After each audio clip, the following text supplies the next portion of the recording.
I hope you guys enjoyed the last two videos that I put out about Japan when I was in Osaka and Kyoto. Those are places that I've always really wanted to go. I've seen so many YouTube videos about the place. And I know it probably looks like I was there for like 2 or 3 days. I was really there for about 5 days over the like Christmas, New Year holiday. But that's not what this video is about. This video is really about the 5 things that I really liked about Japan, and I think you should probably go see if you go to Japan. So let's get this video started. I'm Joshua. I've been traveling the world for some time now, and I've seen many different countries. In 2021, I decided to travel full time. I lived in Mexico, but now I live in the beautiful country of South Korea. Here, I've been learning about the culture, seeing the different sights, making new friends, and trying the delicious foods they have to offer. So come along with me on my journey. This is Daring Travel. So the first thing I liked about Japan, or I would at least say is about Osaka, is easy transportation. It literally cost me maybe about $8 just to get from the Osaka airport all the way to my hotel. I did a little bit of walking. I think it was like a 5-minute walk from the train station to my hotel, but I really do like that. Also, just getting around Osaka itself. There were a lot of buses, or you could take trains to get around Osaka. And if you are someone who's lived in Seoul and you're used to kind of like that, the subways with all the color lines and things like that, it's going to be really easy for you to really understand how to get around. So if you're not familiar with it, it's really not that difficult. Maybe take about 10-20 minutes the day before you go out and travel.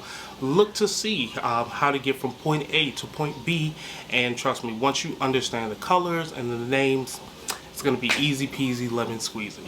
The second thing that I really do like about Kyoto is the inexpensive foods. I literally, even though you guys did not see it, it's because when I'm filming, I barely have time to like stop and eat because I'm trying to like get everything I need to film, get from point A to point B. I don't take taxis and everywhere where I go. I just like take the public transportation. But a lot of the places you can find food for just like 1,000 Japanese yen, I believe it's called yen. It's like 1,000 to 1,100, which equates to maybe about $6 to $7, sometimes $8, depending on what you want to get. But to me, finding something to eat was very, very affordable. I know it's not like Vietnam or like Thailand where you could probably eat, or even like Mexico where you can get something to eat for like $2 to $3. But when you're traveling out, I think 6 to 7 is also very affordable as well. Alright, so the third thing that I really enjoyed about Japan, and I know this probably was like, well, this is not really about Japan. Well, it kind of is. See, I'm someone, when I visit one country, or if I go to one location, I also like to go to another. It's considered like the first time that I traveled, when I went to the Netherlands. I also went to Germany, and I went to Iceland too for a little while as well. When I came to Seoul for the first time, I also did a trip in Shanghai. Every time I go one place, I always like to go to another. And what I like to do is see what is close by. And Japan is only 2 hours away from Seoul. What I like to do, how I kind of like plan things, is I go to skyscanner.com. Skyscanner.com, you can just simply enter your destination, and then the next thing you enter is that you don't know where you want to go, so you choose everywhere, and then you pick the month or the time frame which you want to go. You hit search, and Skyscanner will show you the cheapest places that are also the nearest too. I literally paid round trip around like $300 just to go to Japan and back, and that included a luggage bag too. The fourth thing I like is how many people speak English in Japan. When I tell you, here in Seoul, not that many people speak English.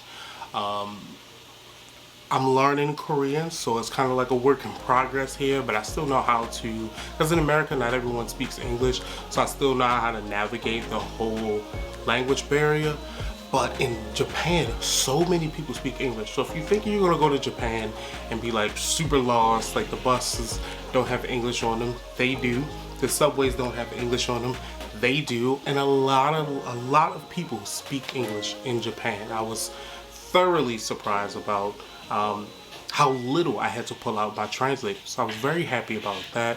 So if you think about going to Japan, you think that Communication is going to be an issue. Communication is, I highly, maybe a little bit, like out of 100%, maybe about 30% it'll be an issue, but you'll be surprised how many people, how many fast food restaurants you go into, how many regular restaurants, how many shrines, temples, museums, transportation, anywhere you go, you're going to be surprised about how many people speak English. Now the fifth and the final thing that I liked about Japan, and how can I not put this on my list, are the temples. The temples are so beautiful. They are so surreal.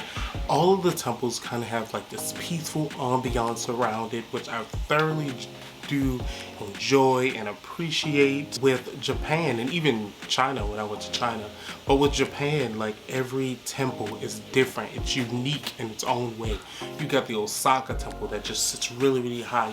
Of course, the Fushimi Onira temple. You can go at night or you can go into the day. I actually like going at night because there weren't that many people out there versus going in the day, which is gonna be really, really packed. But I would highly suggest going. Other temple, I think this was the most beautiful one, was the Golden Temple. But that area had this like peaceful, serene vibe, even with everyone there. Everyone was like a little like calm, like no one was yelling. I'm surprised there weren't like no kids crying or screaming.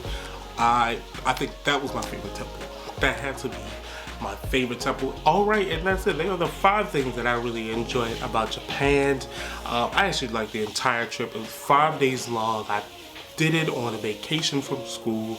I'm so happy that I got to visit Japan. It's always been high on my list as a go-to destination. If you're not subscribed to my channel, please hit the subscribe button. If you're already subscribed, thank you so much. I greatly do appreciate your support. I will see you guys next week with another video.